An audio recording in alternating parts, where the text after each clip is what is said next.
بسم الله الرحمن الرحيم. لو بصينا للمسألة الموجودة دي موجودة في كل المناهج العربية. هي أولا من كتاب ثانوية عامة منهج فلسطين، ولكن موجودة عندنا في المنهج المصري والجزائري كله. مسألة جميلة جدا. بتقول إيه؟ بتقول إذا كان المنحنى اللي هو لوغاريتم السين على 2 الأساسات عند السين بتساوي 2 بيقطع محور السينات والصادات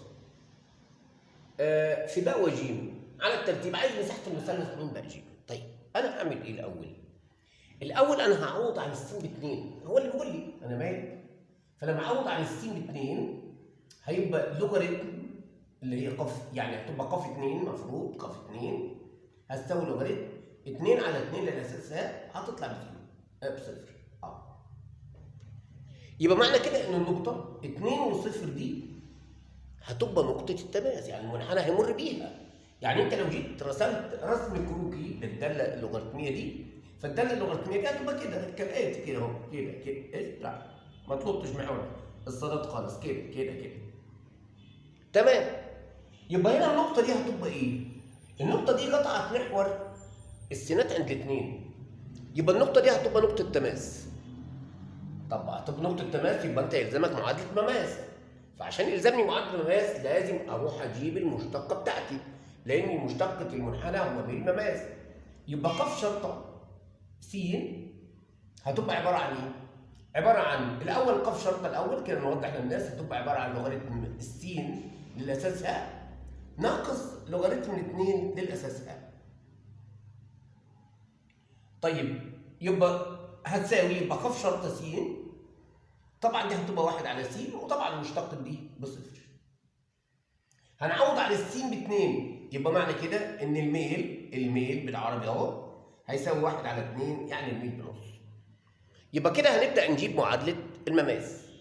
المعادله لازم تقول لي صاد ناقص صاد 1، يعني صاد ناقص صفر بتساوي الميل في س ناقص س 1 اللي هو ب2. يعني معادله المماس هتبقى صاد بتساوي نص س ناقص 1. دي كده معادله المماس. المماس ده هيبقى فين؟ المماس دي نقطة التماس هتبقى 2 وصفر، يعني هتبقى كده دي المماس اهو يعني المماس هيكون كده يا ولاد الحلال يبقى معنى كده ان المماس قطع محور الصادات عند مين؟ عند السالب 1. النقطة دي هتبقى سالب 1، يعني النقطة دي كده هتبقى صفر وسالب 1 والنقطة دي هتبقى 2 وصفر، والنقطة دي هتبقى صفر وصفر. طيب انت عايز مني ايه؟ انا عايز منك مساحه المثلث ده، هو مثلث برمودا ده اهو. طب ما هم دول وحدتين ودول وحده، خلاص.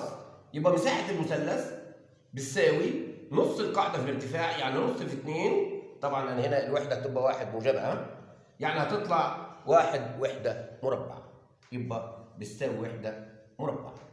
يبقى المساله سهله وبسيطه، بس عايزه يعني تركز فيها. انا ما عملتش حاجه خالص غير ان انا عوضت عن س ب2، فجبت النقطه بتاعت التماس 2 وصفر، جبت المشتقه بس فصلتها لك حسب اسم الدالتين لوغاريتم الس للاساس ه ناقص لوغاريتم الاثنين للاساس ه. فطبعا المشتقه دي ب1 على س والمشتقه دي بصفر، يعني نقطه التماس هتبقى عباره عن زي ما اتفقنا 2 وصفر.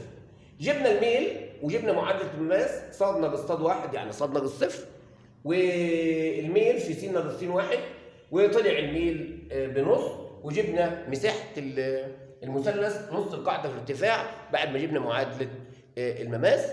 أشوفكم في فيديو آخر إن شاء الله.